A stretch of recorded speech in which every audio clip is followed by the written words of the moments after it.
ఎన్సీటీవీ news కి స్వాగతం. ముందుగా ముఖ్యాంశాలు. మత్తు పదార్థాల వలన కలిగే దుష్ప్రభావాల గురించి విద్యార్థుల అవగాహన కలిగి వాటికి దూరంగా ఉండండి. మదనపల్లె మెడికల్ కళాశాల అసోసియేట్ ప్రొఫెసర్ ప్రముఖ సైక్రాటిస్ట్ డాక్టర్ రాధికా పిలుపు. విద్యార్థులు మత్తు పదార్థాలను తీసుకుని జీవితాలను నాశనం చేసుకోకండి. డీఎస్పీ కొండయ్యనాయుడు విజ్ఞప్తి. మదనపల్లె పట్టణంలో ఓ ప్రైవేట్ కళాశాల నందు మత్తు పదార్థాలపై అవగాహన సదస్సు నిర్వహించిన డీఎస్పీ మత్తు పదార్థాల వలన కలిగే దుష్ప్రభావాల గురించి విద్యార్థుల అవగాహన కలిగి వాటికి దూరంగా ఉండాలని మదనపల్లె మెడికల్ కళాశాల అసోసియేట్ ప్రొఫెసర్ ప్రముఖ సైక్రాటిస్ట్ డాక్టర్ రాధికా కోరారు. నేడు మదనపల్లె పట్టణంలోని ప్రభుత్వ మహిళా డిగ్రీ కళాశాల నందు మత్తు పదార్థాలపై అవగాహన కార్యక్రమం జరిగింది. ఈ కార్యక్రమంలో principal doctor Krishnaveni, psychologist Alekhya, అధ్యాపకులు, విద్యార్థులు పాల్గొన్నారు. ఈ సందర్భంగా డాక్టర్ రాధిక మాట్లాడుతూ మత్తు పదార్థాల బారిన పడి ఎందరో విద్యార్థులు తమ జీవితాలను నాశనం చేసుకుంటున్నారని ఆవేదన వ్యక్తం చేశారు. స్నేహితుల మధ్య సరదాగా ప్రారంభమై జీవితాన్ని నాశనం చేసుకునేవారు కొందరైతే మత్తులో నేరస్తులుగా మారి జీవితాలను నాశనం చేసుకునేవారు మరికొందరని గుర్తు చేశారు. విద్యార్థులు మత్తు పదార్థాల గురించి తెలుసుకుని వాటి వల్ల కలిగే నష్టాలపై అవగాహన పెంచుకుని సమాజాన్ని మత్తు పదార్థాల నుండి దూరంగా చేసే బాధ్యత విద్యార్థులు తీసుకోవాలని కోరారు. ఈ సమాజంలో ఏ విధమైన మార్పు అయినా అది విద్యార్థుల చేతుల్లోనే ఉందన్నారు. ఎవరైనా మత్తు పదార్థాలు తీసుకోవడం తెలిస్తే అధ్యాపకుల దృష్టికి తీసుకువెళ్లి వారికి మార్చే ప్రయత్నం చేయాలని పిలుపునిచ్చారు.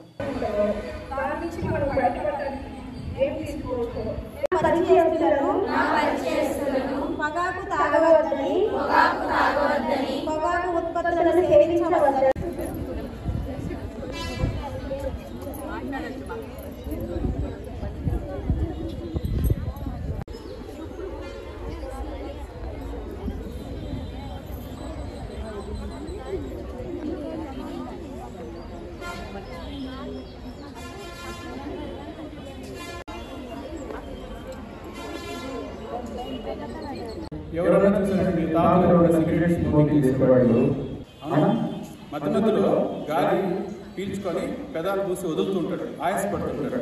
అలా వదిలితేనే ఆ మిగిలిపోయిన గాలిని బయటకు ఎండగలరు. సో ఆ విధంగా ఆయాసం వస్తుంది, క్యాన్సర్ వస్తుంది, గుండెపోటు రావచ్చు, స్ట్రోక్, బ్రెయిన్ స్ట్రోక్. ఇది ఈ పొగలో ఉన్న కెమికల్స్ రక్తనాళ వాల్స్ ని డ్యామేజ్ చేస్తుంది, అక్కడ గూడు కట్టుకునేటట్టు చేస్తుంది, అందువల్ల బ్లాక్.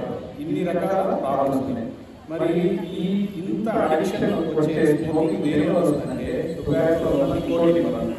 ఇంకే పదార్థం వల్ల రాదు. నికోటిన్ అనే పదార్థము బ్రెయిన్ ఏం చేస్తుందంటే పెట్టినప్పుడు ఒక సంతోషాన్ని ఇస్తుంది. కాకపోతే నికోటిన్ ఏంటంటే ఒక చాక్లెట్ తింటే సంతోషం, రోజు తినేవాడికి 10 చాక్లెట్ తింటే సంతోషం. అలా నికోటిన్ కూడా ఫస్ట్ అంత పదార్థం 1 మిల్లీగ్రామ్ వచ్చే సంతోషం 20 మిల్లీగ్రాములు 40 మిల్లీగ్రాములు పెంచుకుంటా పోతుంది.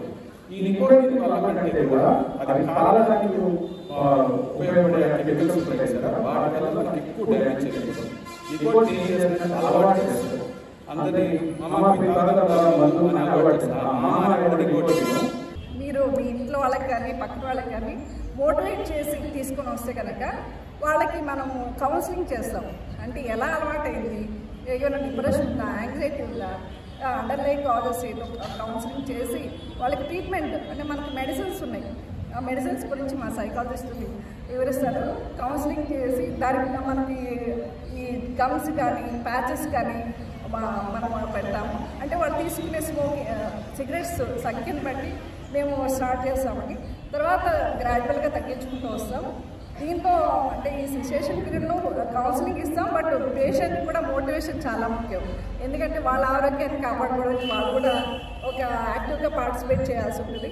తర్వాత ఇంకా ఫిమేల్స్కి యాజ్ ఎ ఫిమేల్స్గా నేను మీకు ఒక అంటే అడ్వైస్ ఏంటంటే ఈ స్టేజ్ నుంచే మీరు ప్రతి విషయంలోనూ ఒక అవగాహన కలిగి ఉండాలి. ఈవెన్ మెంటల్ ఇల్నెస్ గురించి కూడా అవగాహన కలిగి ఉండాలి.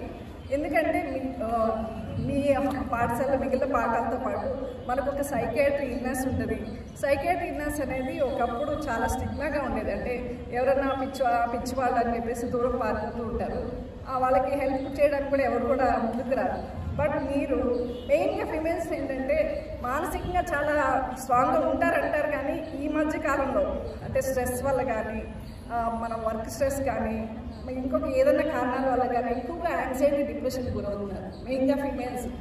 సో ఇలాంటి వాళ్ళు మన అమ్మలు కానీ లేదంటే మన చుట్టూ బంధువులు కానీ ఎవరన్నా వాళ్ళలో మీరు గమనించినట్లయితే ముఖ్యంగా అంటే ఎవరితో కలవకుండా ఉండడం, ఎవరితో మాట్లాడుతూ ఉండడం, సూసైడ్ ఐడియాస్ ఉండటం, లేదంటే అబ్నార్మల్గా బిహేవ్ చేయడం, విపరీతమైన కోపం, ఇలాంటి వాళ్ళని మీరు గమనించినట్లయితే వెంటనే మా దగ్గరికి తీసుకొచ్చినట్లయితే మేము వాళ్ళకి మెంటల్ ఇల్నెస్ అంటే వాళ్ళకి ఏంటి అనేది డయాగ్నోస్ చేసి ట్రీట్మెంట్స్. ఎందుకంటే ఇవన్నీ మెంటల్ ఇల్నెస్ అనేవి ఏంటంటే స్టార్టింగ్లో ఇనీషియల్ స్టేజ్లో మనం గుర్తించి ట్రీట్మెంట్ ఇస్తే వెంటనే మనం దాన్ని తగ్గించుకోగలం. విపరీతమైన అంటే ఎక్కువ స్థాయికి వెళ్ళినప్పుడు మనం మందులు కూడా పనిచేయకుండా ఉంటాయి. సో ముందుగానే ఇనీషియల్ స్టేజ్లో గుర్తిస్తే మనం ట్రీట్మెంట్ అందించగలుగుతాం. సమాజంలో బాధ్యత కలిగిన పౌరులుగా మీరు ఎదగాలని ఈరోజు ఇలాంటి కార్యక్రమాలు ఇన్స్టిట్యూషన్లో పెడుతున్నారనేది మీకు మరొకసారి తెలియజేస్తున్నా. కాబట్టి ఇప్పటి నుంచైనా పొగాకు కానీ డ్రగ్స్ కానీ యూజ్ చేస్తూ వాళ్ళు దానికి అడిక్ట్ అయితే గవర్నమెంట్ హాస్పిటల్లో దానికి సంబంధించిన మెడిసిన్స్ ఫ్రీగానే ఇస్తారు. కాబట్టి మీరు ట్రీట్మెంట్ తీసుకోండి అని వాళ్ళని మీరు ప్రోత్సహించి లేదా వాళ్ళని అవేర్నెస్ కల్పించి హెల్ప్ కావాలనుకుంటే మీరే కూడా తీసుకుపోతే కూడా అటువంటిప్పుడు నేను కూడా మీకు సపోర్ట్ చేస్తాను. ఎందుకంటే మంచి పొగాకు రహిత సమాజం కావాలంటే ముఖ్యంగా విద్యార్థులే ముందుకు రావాలి. కాబట్టి ఈ విషయంలో మీరందరూ కూడా ఈ రోజు నుంచేనే ఆ కార్యక్రమానికి శ్రీకారం చుట్టి మీరు రేపటి నుంచి ఈ రోజు నుంచినే దాన్ని మొదలు పెడతారని నేను ఆశిస్తున్నాను. గవర్నమెంట్ హాస్పిటల్లో మందులు పెడతాము. సిగరెట్ మానడానికి, బీడీ మానడానికి ఈ ప్యాచెస్ పెడతాం అన్నమాట. నికోటిన్ ప్యాచెస్, అంటే 50 సిగరెట్ తాగే వాళ్ళకి ఒకదాన పెడతాము, 20 సిగరెట్ తాగే వాళ్ళకి ఒకదాన పెడతాము, 10 సిగరెట్ తాగే వాళ్ళకి ఒకదాన పెడతాము అన్నమాట. మీ ఇంట్లో వాళ్ళు తాగే వాళ్ళున్నా, మీ పక్కింట్లో వాళ్ళు తాగే వాళ్ళున్నా మీరు చెప్పండి, ఇలాగ గవర్నమెంట్ హాస్పిటల్లో సిగరెట్ మానడానికి మందులు పెడతారంటే అదే ట్రీట్మెంట్ చేయించుకోండి అని చెప్పి. విద్యార్థులు మత్తు పదార్థాలు తీసుకుని జీవితాలను నాశనం చేసుకోవద్దని డీఎస్పీ కొండయ్య నాయుడు హితవు పలికారు. నేడు మదనపల్లె పట్టణంలోని శ్రీ జ్ఞానాంబిక డిగ్రీ కళాశాల నందు మత్తు పదార్థాలపై అవగాహన సదస్సు నిర్వహించారు. ఈ కార్యక్రమంలో కళాశాల కరెస్పాండెంట్ గురుప్రసాద్, ప్రిన్సిపల్ రమాదేవి, అధ్యాపకులు, విద్యార్థులు పాల్గొన్నారు. ఈ సందర్భంగా డీఎస్పీ మాట్లాడుతూ మత్తు పదార్థాలు తీసుకోవడం వల్ల ఆరోగ్యం పాడే జీవితాన్ని, కుటుంబాన్ని నాశనం చేసుకున్న వారమవుతామన్నారు. అదేవిధంగా ఆ మత్తులో నేరగాళ్లుగా మారే ప్రమాదం ఉందని హెచ్చరించారు. కావున విద్యార్థులు, ప్రజలు మత్తు పదార్థాల జోలికి వెళ్లవద్దని హితవు పలికారు. ఎప్పుడైతే దీనికి అలవాటు పడతారో, ఒకసారి అడిక్ట్ అయిన తర్వాత మనం కదా దాని బారిన పడిన వాళ్ళకి ఎన్ని శిక్షలు ఉంటాయి, దాన్ని ప్రోత్సహించిన వాళ్ళకి ఎన్ని శిక్షలు ఉంటాయి, దాన్ని అమ్మిన వాళ్ళకి ఎన్ని ఉంటాయి. మనం మేము చెప్పేదానికన్నా మన పోలీస్ డిపార్ట్మెంట్ లో మన ఆఫీసర్లు చెప్పడమే మీకు చాలా బాగుంటుంది. ఎందుకు మనము ప్రతి మీటింగ్ మా పోలీస్ డిపార్ట్మెంట్ సార్ దగ్గరికి వచ్చి ఈ మీటింగ్ మన కాలేజీలో పెట్టిద్దామని పెట్టిస్తున్నారు. సో అదృష్టవశాత్తు మన కాలేజీలో లేరు కాదు, ఉండరు కూడా అనేది నా నమ్మకం. కలిగి ఉండాలి, డిసిప్లైన్ గా ఉండాలి, మంచి చదువు చదువుకోండి. ఇటువంటి వ్యసనాలు ఉన్న వాళ్ళు ఎవరైనా ఉన్నారంటే వాళ్ళకి చాలా దూరంగా ఉండడానికి ప్రయత్నం చేయండి. ఫంక్షన్ జరుగుతూ ఉంటే మోహన్ బాబు గారు యువత బాగుంటే దేశం బాగుంటుంది అని, ఇప్పుడు మన విద్యాశాఖ మంత్రి గారు కూడా చాలా యువకుడు లోకేష్ బాబు గారు. ఆయన యొక్క ఉద్దేశం ఏంటి అంటే పిల్లలు చదువు ఒక క్లాస్ 2 క్లాస్ తప్పినా పర్వాలేదు కానీ ఈ మత్తు పదార్థాలకు అలవాటు పడకూడదు అనేది ఆయన యొక్క ఉద్దేశం. ఆయన ఉద్దేశం ఇంకా ఎలా ఉందంటే అసలు కాలేజీ ప్రెమిసెస్ లో ఎక్కడా కూడా ఈవెన్ మన సెక్యూరిటీ కూడా బీడీ తాకపోకుండా చూడండి అనేది ఆయన ఉద్దేశం. అంటే ఎంత పర్టికులర్ గా ఉన్నారు మన పాలకులు అనేది మనకి తెలిసిపోతుంది. కాబట్టి నిన్న మీకు నాకు ఈ ఐడియా రాలేదు, ఒక వీడియో చూసాము. ఒక స్కూల్ దగ్గర ఒక గేట్ వాచ్మెన్ ని మీలాంటి స్టూడెంట్స్ రే బాబు ఎక్కడ పోయి ఇచ్చినారు ఏంటి వస్తున్నా అంటే పెద్ద పెద్ద సిగరెట్ చేతిలో పట్టుకొని విచ్చలవిడిగా ఆ యొక్క వాచ్మెన్ కొట్టారు. చిన్నప్పుడు అంతా ఎంత టెండరేజ్ అంత ఇంటర్మీడియట్ అది నాకు ఐడియా లేదు కానీ అది వీడియో చూపించింటే బాగుండేది రామూర్తి వీళ్ళు కూడాను. ఎలా ఉన్నారు స్టూడెంట్స్ అనే దానికి అది ఉదాహరణ. కాబట్టి యువతి యువకులైన మిమ్మల్ని కోరేది ఏంటంటే సొసైటీలో మనల్ని అట్రాక్ట్ చేసేవి చాలా ఉన్నాయి. మనల్ని అరచేతిలో వైకుంఠం చూపిస్తాయి అవన్నీ. అవి డ్రగ్స్ కావచ్చు, ఇతరత్ర కావచ్చు, లవ్ కావచ్చు, బైకులు కావచ్చు. ఈ బైక్ పైన తిరగడం కూడా వ్యసనమే. బైక్ పైన ఇప్పుడు ఉండే మీ వయసులో రై అని తిరుగుకుంటా, ట్రిపుల్ రైడ్ వేసుకుంటా, ఫోర్త్ రైడ్ వేసుకొని ఇప్పుడు కొత్తగా హైవే వేసారు చూస్తున్నాం. మనకి ఇంతకుముందు గుంతలు ఉండదు, హైవేలో పోయేవాళ్ళు. నిన్న పోయి చూస్తే హైవేలో 120 లాగేస్తున్నారు పిల్లలు. మాకు భయం అదే బండి పక్కన పెట్టి మనమే తగులుతారు. మళ్ళీ పోలీసు తగులుకోగానే పోలీసు వాళ్ళు వచ్చినా కానీ మేము పడిపోయినా ఉంటారు. మా భయం వేస్తుంది. బైక్ రైడింగ్ కూడా వ్యసనమే. ఆ స్ట్రెస్ కారణం ఏంటి? మీరు మీ పైన మీలో సరైన వ్యాయామం లేకపోవడం, ఒక గేమ్స్ అనేది లేకపోవడం, టీమ్ గేమ్స్ లేకపోవడం. టీమ్ గేమ్స్ అంటే వాలీబాల్ కావచ్చు, ఫుట్బాల్ కావచ్చు, కబడ్డీ ఇట్లాగని ఈ గేమ్స్ ఉంటే మీలో ఒకరికొకరులో ఒక పోటీతత్వం ఏర్పడి మీలో ఇక స్ట్రెస్ అనేది పోతుంది. స్ట్రెస్ పోయినప్పుడు బాగా నిద్ర వస్తుంది. నిద్ర వచ్చినప్పుడు ఫ్రెష్ అయిపోతాం. మీకు ఇంక ఏమి ఆలోచన రాదు. కాబట్టి మీరు ఈ గేమ్స్, స్పోర్ట్స్ ఇట్లా దానిపైన మీరు ఎక్కువ కాన్సన్ట్రేట్ చేస్తే ఈ డ్రగ్స్ ఇట్లాంటివన్నీ తీసుకోవడానికి అవకాశం ఉంది. ఎందుకంటే అది చాప కింద నీరుల అన్ని చోట్ల, ఇక్కడే కాదు ఎక్కడే కాదు ఎక్కడైనా కానీ ఏ స్టేట్ అయినా కూడా చాప కింద నీరుల పాకుతుంటుంది. తెలియదు మనకు. కానీ జనరల్గా డ్రగ్స్ అంటే మనకు నాలెడ్జ్ పెరగాలంటే మెదడు యాక్టివ్గా ఉంటే మనం బాగా చదువుకోగలం, లేకపోతే విద్యలో కానీ, లేకపోతే మన ఫ్యూచర్లో కానీ, లేకపోతే భవిష్యత్తులో కానీ మనం నిలబడగలం. అలాంటి నర్వస్ సిస్టమ్ పైన ఈ డ్రగ్స్ అనేది ఎఫెక్ట్ చూపిస్తుంది. సో అలాంటి సెంట్రల్ నర్వస్ సిస్టమ్ దగ్గర మనం ఉన్నప్పుడు ఇంకా ఎక్కడ కూడా మనం చదువు పైన కానీ, లేకపోతే మనం ఏదైనా ధ్యాస కానీ, లేకపోతే దానిపైన ఏం పెట్టలేము. సో అలాంటి దానిపైన ఆ డ్రగ్స్ అనేది పడినప్పుడు మన భవిష్యత్తు, మనం నమ్ముకున్న మన పేరెంట్స్, లేకపోతే మన కుటుంబం, లేకపోతే మనందరూ కూడా ఆధారపడినది. ఎప్పుడో చిన్నప్పుడు అంటుంటారు, నా దేశ భవిష్యత్తు ఎక్కడ నిర్మితం అవుతుంది, క్లాస్ రూమ్లో నిర్మితం అవుతుంది అని ఒక పెద్ద అని చెప్పాడు. గుర్తుంది అందరికీ? అట్లా కాబట్టి ఆ సెంట్రల్ నర్వస్ సిస్టమ్ పైన ఆ డ్రగ్స్ అనేది ఎఫెక్ట్ చూపిస్తుంది. కాబట్టి ప్రతి ఒక్కరు ఎవరు కూడా ఆ డ్రగ్స్ అనేది, డ్రగ్స్ అంటే ఓన్లీ గంజానో లేకపోతే కనాబిషనో లేకపోతే ఇంకోటైనా కాదు. ఎనీ స్మోక్ అని ఉంటుంది, లేకపోతే లిక్కర్ ఉంటుంది, లేకపోతే ఇంకో రూపంలో ఉంటుంది. ప్రతిదీ కూడా బ్యాడ్ హ్యాబిట్ అదంతా కూడా. కాబట్టి ప్రతి ఒక్కరు కూడా అలాంటి అలవాట్లకు మనం దూరంగా ఉండి మన పేరెంట్స్, లేకపోతే మనకి చదువు పంపించడానికి వాళ్ళందరూ ఒక మంచి పొజిషన్లో చూడాలని చెప్పేసి పంపించేటారు ప్రతి ఒక్కరు. మన పేరెంట్స్ వాళ్ళు కష్టపడి, లేకపోతే వాళ్ళ కూలి, లేకపోతే పొద్దున్న నుంచి సాయంత్రం వరకు వ్యవసాయం చేసుకుంటూ నా కొడుకు మంచి పొజిషన్లో ఉండాలా, లేకపోతే ఒక ఉద్యోగం సంపాదించాలి అనే ఉద్దేశంతో పంపించారు. కాబట్టి అలాంటి ఉద్దేశం నెరవేరాలంటే ఇలాంటి డ్రగ్స్ కానీ, ఇలాంటి బ్యాడ్ హ్యాబిట్స్ కానీ, ఎనీ టైప్ మన బ్యాడ్ హ్యాబిట్స్ దూరంగా ఉంటే మన ఆల్మోస్ట్ 50% మనం గోల్ అనేది రీచ్ అవ్వచ్చు. కాబట్టి ప్రతి ఒక్కరు కూడా ఇలాంటి బ్యాడ్ హ్యాబిట్స్ కి దూరంగా ఉండి మనం ఉంటే ఆటోమేటిక్ గా మన గోల్ అనేది దగ్గర రీచ్ అవుతుంది. కాబట్టి also told very important message that we must be very far to that from bad habits of taking drugs or smoking or else whatever drinking. So sir told one more message that we seems to be very disciplined by looking itself. So we must be stand to that word and we must be very far to that bad habits, whatever it may be.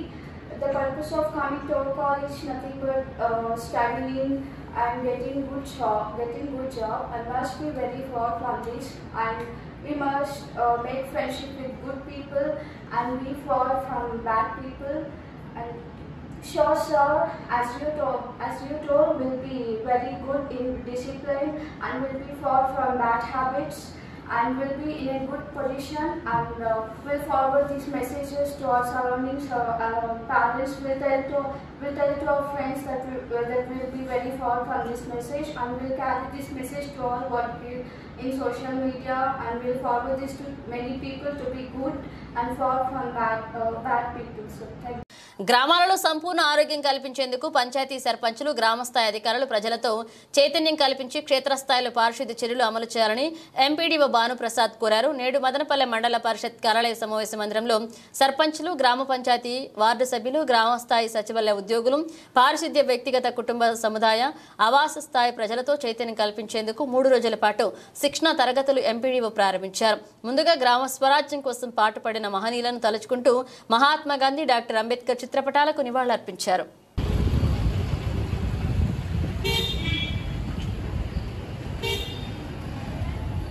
మనకు ఇక్కడ ఉన్నటువంటి సిబ్బంది మనకు దివ్య ఒకరు, తర్వాత హరి ఇద్దరు morning సెషన్లో ఉంటారు. ఆఫ్టర్నూన్ సెషన్లో మన గౌరవ గ్రామ పంచాయతీ సర్పంచులు ఇక్కడ వచ్చినటువంటి పంచాయతీ కార్యదర్శులు అందరూ కూడా మన యొక్క విధులు బాధ్యతలకు సంబంధించి అది అందరికీ నోట్ బుక్స్ ఉన్నాయి కదా, అది అందరికీ డిస్కస్ చేయండి. పంచాయతీ సర్పంచులు కూడా చట్టం మీద కొంచెం అవగాహన, అంటే పూర్తి స్థాయిలో అవగాహన అది సమయం పడుతుంది. దానికి ప్రత్యేకంగా ఆ నెల క్లాసులు అవుతాయి. కానీ ఇటువంటి విషయం కూడా అవగాహన ఉంటుంది కాబట్టి మినిమం అవగాహన ఉంటే రేపు మనం కూడా మేడం సార్ చట్టపరంగా మాకు ఈ విధంగా ఉన్నాయి కదా, కాబట్టి ఈ విధమైనటువంటి అవకాశాన్ని కల్పించండి అనే. అందరికీ నమస్కారం. మనకు గౌరవ ప్రభుత్వం, ఆంధ్రప్రదేశ్ ప్రభుత్వం నుంచి APSIRD, Andhra Pradesh state development of research institute and development, అలాగే జిల్లా పరిషత్ డిపిఆర్సి, అలాగే డిపిఓ గారు ఇచ్చినటువంటి ఆదేశాల మేరకు మరి మదనపల్లి మండలంలో ఈరోజు 8వ తారీఖు నుంచి 8, 9, 10 3 రోజుల పాటు మనకు రిఫ్రెషర్ ట్రైనింగ్, అంటే గౌరవ గ్రామ పంచాయతీ సర్పంచులు అలాగే పంచాయతీ కార్యదర్శులకు ఇరువురికి కూడా మనకి మండలంలో ఈ రోజు నుంచి 10వ తారీఖు వరకు ట్రైనింగ్ ఒకటి ఏర్పాటు చేయమని చెప్పి ఆదేశించున్నారు. దానికి అనుగుణంగానే మనకు ఈరోజు మదనపల్లి మండలంలో ట్రైనింగ్ ఏర్పాటు చేయడం జరిగింది. దీనికి సంబంధించి గౌరవ గ్రామ పంచాయతీ సర్పంచులు అలాగే పంచాయతీ కార్యదర్శులు కూడా అందరూ కూడా ఈరోజు ట్రైనింగ్ నిమిత్తం ఇక్కడ హాజరు కావడం జరిగింది. మరి ఈరోజు ప్రభుత్వము ఏదైతే మనకు నిర్దేశించిందో అంశాలు, వాటికి సంబంధించి ముఖ్యమైనటువంటి అంశాల్లో భాగంగా ఒకటి పారిశుద్ధ్యము, తర్వాత రెండవది HWPC అంటే సాలిడ్ వేస్ట్ ప్రాసెసింగ్ సెంటర్ ఏదైతే ఉన్నాయో మనకు సాలిడ్ వేస్ట్ మేనేజ్మెంట్కి సంబంధించి ఆ HWPC సెంటర్స్, అలాగే వీధి లైట్లకు సంబంధించి, అలాగే GPDPకి సంబంధించి ఈ 4 అంశాల మీద ప్రత్యేక శిక్షణా కార్యక్రమాన్ని 3 రోజుల పాటు ఇవ్వమని చెప్పి తెలియజేస్తున్నారు. దాంట్లో భాగంగానే మనకు ఈరోజు మొదటి రోజు శిక్షణా కార్యక్రమం అనేది జరుగుతుంది. ఈ శిక్షణకు సంబంధించి మనకు రిసోర్స్ పర్సన్స్ను అలాట్ చేయడం జరిగింది. ఒక రాజశేఖర్ నాయక్, ఆ తర్వాత సుధాకర్ రెడ్డి గారు, అలాగే మన మండలం నుంచి కూడా హరి ఒకరు, తర్వాత గిరిధర్ నాయక్, వీళ్ళిద్దరు నలుగురిని కూడా రిసోర్స్ పర్సన్స్గా అపాయింట్ చేస్తూ మనకు ఏర్పాటు చేస్తున్నారు. అలాగే కోర్సు డైరెక్టర్గా ఎంపీడీఓ గారు, అలాగే అడిషనల్ కోర్సు డైరెక్టర్గా మనకు ఈఓపీఆర్ నాటి ఉంటారు. వీళ్ళ ఆధ్వర్యంలో ఇక్కడ శిక్షణా కార్యక్రమం జరుగుతుంది. ఈ కార్యక్రమంలో మనకు 3 రోజుల పాటు వచ్చినటువంటి సర్పంచులందరికీ కూడా, గౌరవ సర్పంచులందరికీ కూడా మధ్యాహ్నం ఇక్కడే లంచ్ కూడా అరేంజ్ చేయడం జరుగుతుంది. సో మార్నింగ్ 9:30 to 10 నుంచి ఈవినింగ్ 5:30 వరకు కూడా ఈ శిక్షణా కార్యక్రమం అనేటువంటిది ఏర్పాటు చేయడం జరుగుతుంది. గౌరవ సర్పంచులు మరి పంచాయతీ కార్యదర్శులు అందరూ కూడా ప్రభుత్వం ఏదైతే ఆదేశించిందో రాబోయే రోజులలో స్ట్రీట్ లైటింగ్ మీద, అలాగే పారిశుద్ధ్యానికి సంబంధించి మనకి చెత్త నుండి సంపద తయారీ కేంద్రాలు ఏర్పాటు చేయడము, వాటి నుంచి మరి చెత్త ఏదైతే ఉందో గ్రామ పంచాయతీలు ఏర్పాటైనటువంటి చెత్తను అంతా కూడా షెడ్స్కు తరలించేటువంటి ఏర్పాటు చేయడము, అక్కడ దీన్ని మనం సంపదగా తయారు చేసినటువంటి ప్రాసెస్ అనేటువంటిది గతంలో ఏర్పాటు చేసి ఉన్నారు. మళ్ళీ దీనికి సంబంధించి ఒకసారి ఫ్రెష్గా ట్రైనింగ్ ఇవ్వడం జరుగుతుంది. మనకు గౌరవ ముఖ్యమంత్రి చంద్రబాబు నాయుడు గారు కానివ్వండి, అలాగే ఉప ముఖ్యమంత్రి, అలాగే పంచాయతీరాజ్ శాఖ మంత్రివర్యులు పవన్ కళ్యాణ్ గారు కానివ్వండి, మనకు దీనికి సంబంధించి స్పష్టమైన ఆదేశాలు ఇచ్చున్నారు. అలాగే పైలట్ ప్రాజెక్టుగా కూడా మనకు పిఠాపురంలో దీనికి సంబంధించి కార్యక్రమాన్ని ఏర్పాటు చేసి ఉన్నారు. రాబోయే రోజులలో వీటికి సంబంధించి నిధులు, అలాగే వీటికి సంబంధించి పూర్తి స్థాయిలో నిధులు కూడా అలాట్ చేస్తూ ప్రభుత్వం నుంచి మనకు ఆదేశాలు రావడం జరుగుతుంది. అలాగే MGNREGA సంబంధించి కూడా మనకు వీటి నుంచి మెటీరియల్ కాంపోనెంట్ ఏదైతే ఉందో వాటికి సంబంధించి కూడా మనకు ఈ CC రోడ్స్ ఏవైతే ఉన్నాయో, తర్వాత డ్రైనేజెస్ సంబంధించి ఏవైతే ఉన్నాయో, రెండింటికి కూడా మనకు క్యాబినెట్ అప్రూవల్ కూడా రీసెంట్గా జరగడం జరిగింది. వాటికి సంబంధించినటువంటి విధి విధానాలు కూడా మనకు రావడం జరుగుతుంది. దాంట్లో భాగంగా ఈ డ్రైనేజ్ సంబంధించినటువంటి కార్యక్రమాన్ని కూడా ఈ కార్యక్రమంలో మనం ట్రైనింగ్లో శిక్షణా కార్యక్రమంగా అందరికీ అందించబోతున్నాము. మరి ఈ 2 రోజుల శిక్షణా కార్యక్రమంలో మరి గౌరవ సర్పంచులు, మరి పంచాయతీ కార్యదర్శులు కూడా అన్ని విషయాలను కూలంకషంగా ఫీల్డ్ స్థాయిలో ఉన్నటువంటి వాళ్ళ అనుభవాలను, క్షేత్రస్థాయిలో అనుభవాలు, అలాగే వచ్చేటువంటి ఇబ్బందులను కూడా మనకు ఇక్కడ డిస్కషన్ చేసి వాటికి ఒక సమస్యను కొలికి తీసుకురావడము, అలాగే ఇక్కడ ఉన్నటువంటి సమస్యలు ఏదైనా ఉంటే గవర్నమెంట్ దృష్టిలో కూడా మనం పెట్టడం జరుగుతుంది. కాబట్టి ఈ ట్రైనింగ్కి అందరూ కూడా హాజరయ్యి మరి ఈ కార్యక్రమాలు, ప్రభుత్వ నిర్దేశించిన కార్యక్రమాలన్నీ అవగాహన చేసుకొని మరి ఫీల్డ్ స్థాయిలో కార్యక్రమాలన్నీ కూడా ఇంప్లిమెంట్ చేస్తారని చెప్పి అందరినీ కోరుకుంటూ నాకు అవకాశం ఇచ్చినందుకు ధన్యవాదాలు తెలుపుతున్నాను. Thank you. స్వాతంత్ర సమరయోధుల త్యాగాలను స్మరించుకోవడానికి స్వాతంత్ర దినోత్సవాన్ని ప్రతి సంవత్సరం జరుపుకుంటామని ఏపీఎస్ PDCL అధికారులు, కార్మికులు తెలిపారు. నేడు మదనపల్లె పట్టణంలోని విషన్ బాగ్ కాంపౌండ్ నందు స్వాతంత్ర దినోత్సవ సంబరాల్లో భాగంగా క్రికెట్ పోటీలు జరిగాయి. ఈ పోటీలో విద్యాశాఖ సిబ్బంది క్రికెట్ ఆడారు. ఈ సందర్భంగా వారు మాట్లాడుతూ స్వాతంత్ర దినోత్సవ వేడుకల్లో తాము భాగస్వాములు కావడం ఆనందంగా ఉందన్నారు. ఇటువంటి కార్యక్రమాల ద్వారా భావితరాల్లో దేశభక్తి పెంపొందుతుందని చెప్పారు.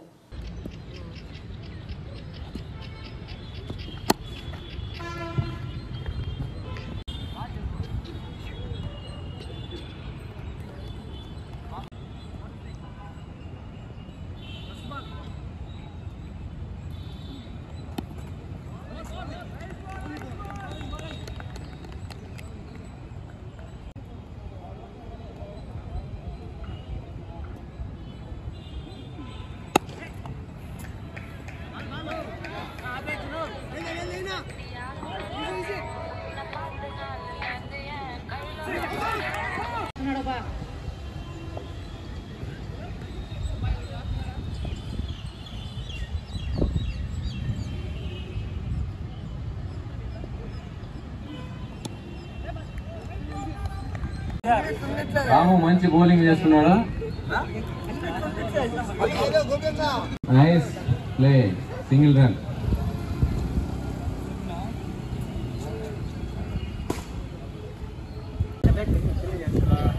నమస్తే. యాక్చువల్లీ మేమంతా ఎలక్ట్రిసిటీ డిపార్ట్మెంట్ సంబంధించిన వాళ్ళం. We work for APSPDCL. So మేము every year August 15th and independence డేకి అండ్ ఆల్సో రిపబ్లిక్ డేకి స్పోర్ట్స్ ఈవెంట్ కండక్ట్ చేస్తుంటాం. So with our superior permissions మేము పర్మిషన్ తీసుకొని ఈ ఇయర్ క్రికెట్ ఆడడం జరుగుతుంది. ఎస్పెషలీ మేము ఆడడానికి రీజన్ ఏంటంటే నథింగ్ అండి. మేము ఎక్కడెక్కడో వర్క్ చేసుకుంటుంటాం, ప్రతి ఒక్కరికి తెలిసిందే. కొంతమంది ఫీల్డ్లో వర్క్ చేసే వాళ్ళు ఉంటారు, కొంతమంది ఆఫీస్లో వర్క్ చేసే వాళ్ళు ఉంటారు. సో బేసికల్గా అందరూ ఒక చోట కలిసి ఒక యూనిటీ ఎన్విరాన్మెంట్ ఏర్పాటు చేయాలనే ఉద్దేశంతో మేము ఎవ్రీ ఇయర్ ఈ స్పోర్ట్స్ కండక్ట్ చేస్తాం. సో సక్సెస్ఫుల్గా ఈరోజు స్టార్ట్ చేసామండి, జరుగుతుంది. హోప్ అందరూ ఎంజాయ్ చేస్తారు, అందరూ కలిసి బాగా ఆడుతారని ఆశిస్తున్నాం. Thank you. సో ఇంకొకటి ఏంటంటే ఏ టీం విన్ అవుతారో వాళ్ళు ఖచ్చితంగా August 15th మన డివిజన్ ఆఫీస్లో, మదనపల్లి మెయిన్ డివిజన్ ఆఫీస్లో D గారి చేతుల మీదుగా మొమెంటోస్ కానీ ప్రైజెస్ కానీ అండ్ ఆల్సో క్రికెట్లో గెలిచిన వాళ్ళకి కప్పు కానీ ఇవ్వడం ఖచ్చితంగా. మదనపల్లె 1 టౌన్ సిఐగా బాధ్యతలు చేపట్టారు చాంద్ బాషాకు హెల్పింగ్ మైండ్స్ సభ్యులు పూలమొక్క అందించి స్వాగతం పలికారు. గత 3 ఏళ్ల నుండి అనార్తులు ఆకలి తీరుస్తున్న ఫుడ్ బ్యాంకును సందర్శించిన సిఐ స్వయంగా ఆహారం అందుబాటులో ఉంచారు. ఈ సందర్భంగా ఆయన మాట్లాడుతూ ఆకలితో ఉన్నవారి ఆకలి తీర్చడం చాలా గొప్ప సేవ అని, ఫుడ్ బ్యాంకులు ప్రతిరోజు హెల్పింగ్ మైండ్స్ వారు ఆహారం అందుబాటులో ఉంచి అనార్తులు ఆకలి తీర్చడం ఆదర్శనీయమన్నారు.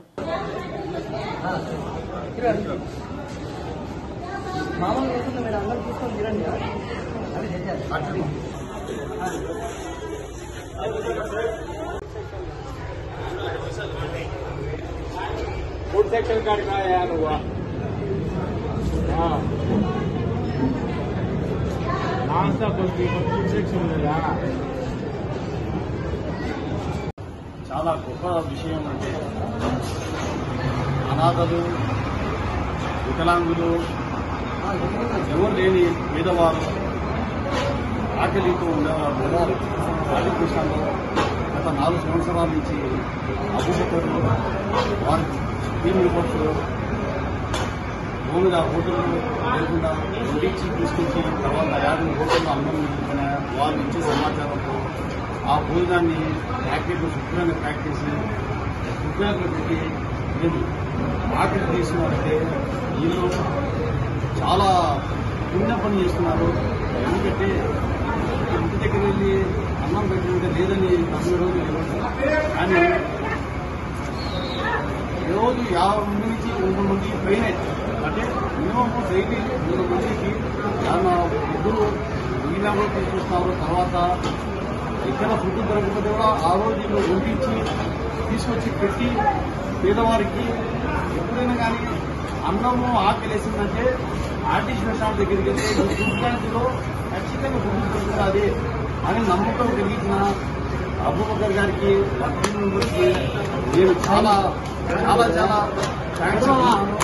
అలాగే మా నాన్న గారు ఈ ప్రోగ్రాం వచ్చి నన్ను ఎంకరేజ్ చేశారు, పిలిపించారు. అబూబకర్తో పాటు అన్నగారు కూడా టీచరు చాలా వరకు పబ్లిక్ అయిన సమస్యలు కూడా సాల్వ్ చేస్తుందని నాకు ఫోన్ చేసి చెప్పుకుంటారు.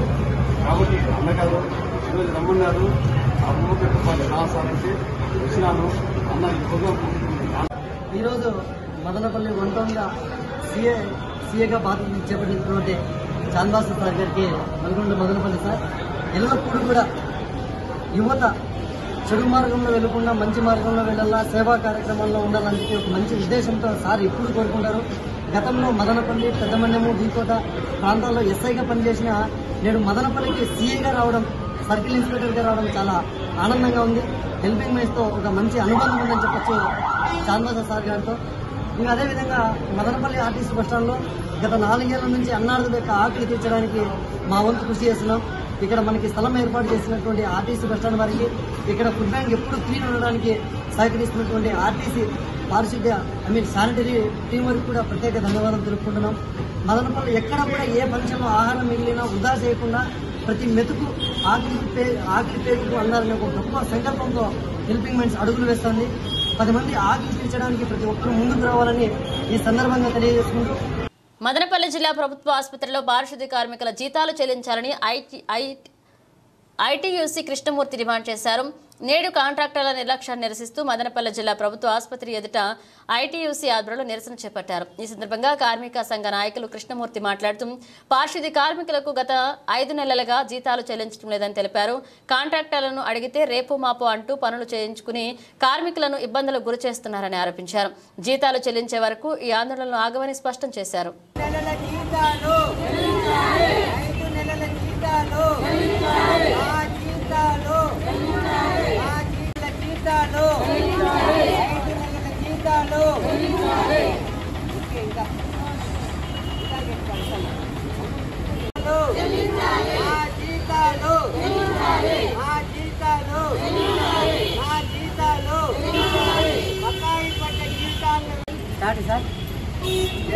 గత 30 సంవత్సరాలుగా ప్రభుత్వ ఏరియా ఆసుపత్రి, అదేవిధంగా డిస్ట్రిక్ట్ హాస్పిటల్, ఇప్పుడు మదనపల్లి బోధన ఆసుపత్రి అయిన సందర్భంగా గత 30 సంవత్సరాలుగా మేము పారిశుద్ధ్య కార్మికులు చేసినటువంటి మా కార్మికులందరూ కూడా 5 నెలలుగా జీతాలు లేక వాళ్ళ కష్టాన్ని వాళ్ళు దోచుకుంటున్నారే కానీ మా కార్మికులకి జీతాలు కానీ వాళ్ళు తింటున్నారా, పని చేస్తున్నారని అడిగే దాఖలాలు ఏ ఒక్కరికి లేవు. అధికారులైనటువంటి సూపరింటెండెంట్ గారిని అడిగితే, ఇప్పుడు డిస్ట్రిక్ట్ హాస్పిటల్ సూపరింటెండెంట్ ఉంది, ఆయమని అడిగితే మాకు తెలియదు అంటారు. మెడికల్ కాలేజ్ సూపరింటెండెంట్ అడిగితే నేను అసలు మీ వర్కర్లు వాడుకోవడమే లేదు, మా మెడికల్ కాలేజీలో పని చేయలేదు అంటున్నారు. 144 బెడ్లు ఉన్నటువంటి వర్కర్లు ఈరోజు 440 బెడ్లు ఉన్నాక, అంటే 300 బెడ్లు ఎక్స్ట్రా ఉన్నా కూడా ఆ పనిని కూడా ఈ 20 మందే చేస్తున్నారు. కనీసం 25 మంది వర్కర్లు ఉంటే ఆ 28 వర్కర్లో కూడా ఎలక్ట్రీషియన్ ఒకరు, దోబీ కింద ఒకరు, వాళ్ళందరినీ సపరేట్గా తీసేసి మా వాళ్ళని కనీసం 17 మందితోనే ఇంత పెద్ద ఆసుపత్రి 17 మంది దగ్గర 17 ఎకరాల స్థలాన్ని క్లీన్ చేయించుకున్నటువంటి పరిస్థితి ఈరోజు ఏర్పడుతుంది. ఈ అధికారులకేం కళ్ళు కనపడలేదా అని కూడా మేము అడుగుతున్నాం. ఇంకా విషయం ఏమంటే, కాంట్రాక్టులు గత వారం వచ్చి 7వ తారీఖు మీకు రావాల్సిన జీతాలు మీకు ఇస్తామని పకడ్బందీగా హామీ ఇవ్వడం జరిగింది. కానీ హామీ తుంగలో దొక్కేసి ఈరోజు మేము ఫోన్ చేస్తే మాకేం చెప్తున్నారంటే ఆ కాంట్రాక్టులు, మన హాస్పిటల్ సూపరింటెండెంట్ పర్సెంటేజ్ ఇవ్వలేదు, పర్సెంటేజ్ ఇవ్వడానికి మాకు జీతాలు సక్రమంగా ఇవ్వలేదు, గవర్నమెంట్ మాకు ఇవ్వలేదు అని చెప్తున్నారు. గవర్నమెంట్తో మాకేం పని ఉందయ్యా బాబు, మీ జీతాలు మీరు ఏం చేసుకోండి. కాంట్రాక్ట్ తీసుకున్నప్పుడే మీ ఎంఈఓలను ఉంది కదా, నెల జీతాలు మాకు చెల్లించేసి, ప్రభుత్వం ఇచ్చినా ఇవ్వకపోయినా కూడా నెల జీతాలు చెల్లించాల్సిన బాధ్యత మీకే ఉంది కదా అనే ఉద్దేశంతో ఇప్పుడు కాంట్రాక్ట్ గారిని మాట్లాడితే మాకు ఉంది, బాగానే ఉంది అన్నీ చెప్తున్నారు. ఈ తీరా వచ్చేవాడికి సూపరింటెండెంట్ గారు పర్సెంటేజ్ చేయలేదు, మేము జీతాలు వెళ్ళకపోతున్నామని ఆ మాట అంటారు. సూపరింటెండెంట్ గారిని అడిగితే ఏమంటారు, మేము మీ కార్మికులు వాడుకోలేదు అంటారు. ఇప్పుడు మేము ఎవరి దగ్గర పని చేసి ఇంత చేస్తున్నటువంటి పరిస్థితుల్లో తిండి లేక, బస్ ఛార్జీలకు లేక, ఆటోకు బాడీకి కట్టుకునే బాడీకి ఛార్జీలు కూడా ఇచ్చుకునే పరిస్థితి మాకు లేక 1 నెల 2 నెలలు అయితే పర్వాలేదు, 5 నెలలుగా జీతాలు ఇవ్వకపోతే మాలాంటి సాలి జీతగాళ్ళు ఏ విధంగా మా సంసారాలను పోషించుకోవాలా, మా కార్మికులు ఏ విధంగా జీవించాలా, వాళ్ళు తిండి లేకుండా ఇక్కడ నుంచి పనిచేసేకి అవుతుందా? ఒక్కసారి అధికారులు అయితేనే, కాంట్రాక్టర్లు అయితేనేమి వీళ్ళ పక్షాన నిలబడి వీళ్ళకి న్యాయం జరిగి వీళ్ళకి 5 నెలల జీతాలు చెల్లించేంత వరకు మేము విధులు బహిష్కరిస్తున్నామని చెప్పేసి తెలియజేసుకుంటున్నాం. కార్మికులు ఎదుర్కొంటున్న సమస్యల పరిష్కారమే లక్ష్యంగా సెప్టెంబర్ 1, 2, 3 తేదీల్లో 3 రోజుల పాటు విశాఖపట్నంలో జరగనున్న ఏఐటీయూసీ జాతీయ సమ్మేళనాలను విజయవంతం చేయాలని ఏఐటీయూసీ జిల్లా ప్రధాన కార్యదర్శి సాంబశివ, ఏఐటీయూసీ మదనపల్లె పట్టణ కార్యదర్శి తిరుమల కోరారు. నేడు మదనపల్లె పట్టణంలోని టమోటో మార్కెట్ యార్డు వద్ద ఏఐటీయూసీ జాతీయ సమితి సమ్మేళనాల గోడపత్రికను ఆవిష్కరించారు. ఈ సందర్భంగా వారు మాట్లాడుతూ విశాఖపట్నంలో జరగనున్న ఏఐటీయూసీ జాతీయ సమ్మేళనాల్లో కార్మిక వర్గ సమస్యలపై చర్చించి సమస్యల పరిష్కారం కోసం భవిష్యత్ భవిష్యత్ కార్యాచరణ రూపొందిస్తామన్నారు. గత 30 సంవత్సరాలుగా ప్రభుత్వాలు ఎల్పీజీ విధానాలను అమలు చేస్తుండటంతో కార్పొరేట్ బడా పారిశ్రామిక వర్గం రాజ్యమేలుతుందన్నారు. దీంతో కార్మికులకు పని భద్రత కరువైందని, త్యాగాలు చేసి సాధించుకున్న కార్మిక చట్టాలని చట్టబడ్డలై పోతున్నాయన్నారు. అలాగే కాంట్రాక్ట్ అవుట్సోర్సింగ్, ఈ రోజు వారి కూలీ విధానాలు అతి కర్కశంగా అమలు జరుగుతున్నాయని ఆవేదన చెందారు. ఈ కార్యక్రమంలో వ్యవసాయ కార్మిక సంఘం జిల్లా కార్యదర్శి కృష్ణప్ప, దళిత హక్కుల పోరాట సమితి జిల్లా అధ్యక్షుడు హరి, ఏఐటీయూసీ జిల్లా నాయకులు దేవా మదనపల్లి, నియోజకవర్గ అధ్యక్షుడు రెడ్డప్ప, మదనపల్లె పట్టణ ఉపాధ్యక్షుడు వాసు, భవన నిర్మాణ కార్మిక సంఘ నాయకులు మురళి, రవి, నాగరాజు పాల్గొన్నారు.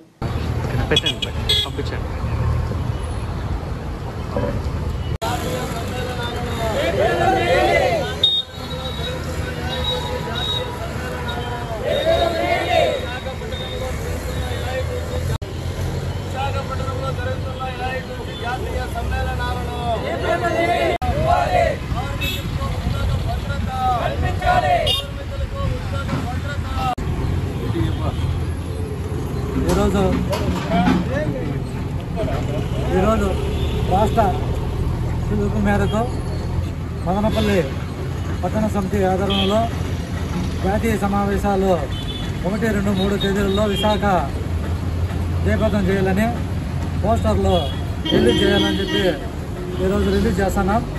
అట్లే విశాఖ సిల్ట్ ప్రైవేటీకరణ ఆపాలి, సొంత గనులు కేటాయించాలి, 4 లేబర్ కోడ్లు రద్దు చేయాలి, కనీస వేతనం 26,000 ఇవ్వాలి. అదేవిధంగా సిల్క్ కార్మికులకు ప్రభుత్వ ఉద్యోగాలను గుర్తించాలని కేంద్ర ప్రభుత్వాన్ని హెచ్చరిస్తున్నాం. అదేవిధంగా కార్మికులకు ఆ రోజేమో మోడీ గారు కాళ్ళు కడిగే కన్యాదానం చేసినట్లు నీళ్లు చల్లి నిత్యం చల్లుకున్నాడు. అదేవిధంగా ఇప్పుడు కానీ కార్మికులకి ఏమటుకు చేసిన విధానం లేదు. ఇప్పటికైనా కూటమి ప్రభుత్వము కార్మికుల పైన దృష్టి పెట్టాలి. కానీ అదేవిధంగా మన గౌరవనీయులైన మున్సిపాలిటీ శాఖ మంత్రిగా నారాయణ గారు కార్మికుల పైన చాలా ఒత్తిడి తెస్తున్నాడు. ఏమంటే తెల్లవారి 6 గంటల కానించి సాయంత్రం 5 గంటల వరకు సిల్ట్ కొట్టాలంటాడు. అదేవిధంగా సిల్ట్ కొట్టించే కార్యక్రమాల పైన చూపించే విధానము కార్మికుల పైన చూపించాలా మంత్రి గారు.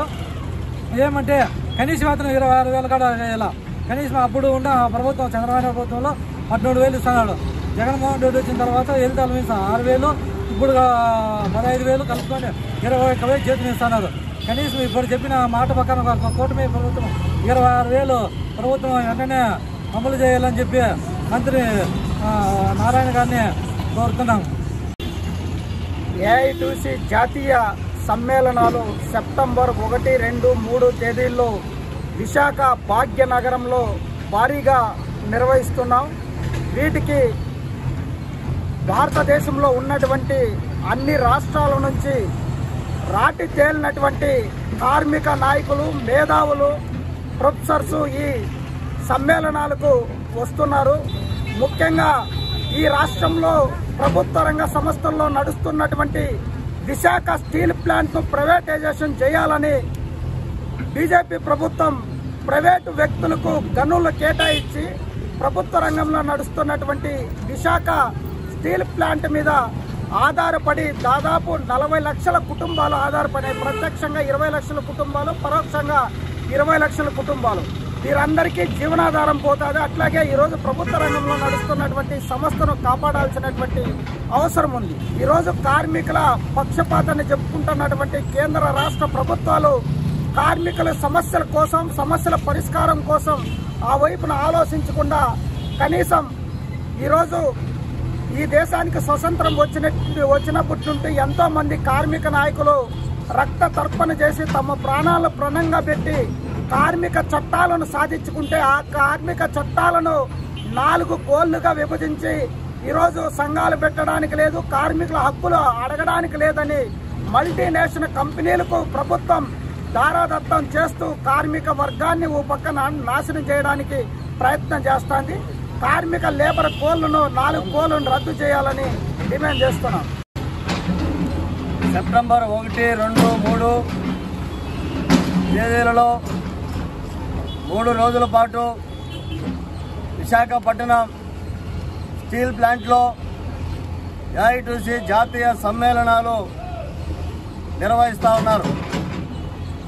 ఈ 3 రోజుల పాటు జరిగే జాతీయ సమ్మేళనాల్లో భారతదేశ వ్యాప్తంగా కార్మిక వర్గం పైన జరుగుతున్నటువంటి దాడి, కార్మిక హక్కులను కాలరాస్తున్నారు, కనీస వేతనాలు లేకుండా కార్మిక శ్రమను దోచుకున్నటువంటి కార్మిక వ్యతిరేక బీజేపీ ప్రభుత్వ పరిపాలన పైన, కార్మిక వర్గ సమస్యలపైన ఈ 3 రోజుల్లో చర్చించి కార్మిక వర్గ సమస్యల పరిష్కారం కోసం భవిష్యత్ కార్యాచరణ ఈ సమ్మేళనాల్లో ఏఐటీసీ తీసుకోబోతా ఉంది. బులెటిన్ ముగించే ముందు హెడ్లైన్స్ మరోసారి. మత్తు పదార్థాల వలన కలిగే దుష్ప్రభావాల గురించి విద్యార్థుల అవగాహన కలిగి వాటికి దూరంగా ఉండండి. మదనపల్లె మెడికల్ కళాశాల అసోసియేట్ ప్రొఫెసర్, ప్రముఖ సైక్రాటిస్ట్ డాక్టర్ రాధికా పిలుపు. విద్యార్థులు మత్తు పదార్థాలను తీసుకుని జీవితాలను నాశనం చేసుకోకండి. డిఎస్పీ కొండయ్యనాయుడు విజ్ఞప్తి. మదనపల్లె పట్టణంలో ఓ ప్రైవేట్ కళాశాల నందు మత్తు పదార్థాలపై అవగాహన సదస్సు నిర్వహించిన డిఎస్పీ. ఇవి బులెటిన్ అప్డేట్స్. మన అప్డేట్స్తో మళ్ళీ కలుద్దాం.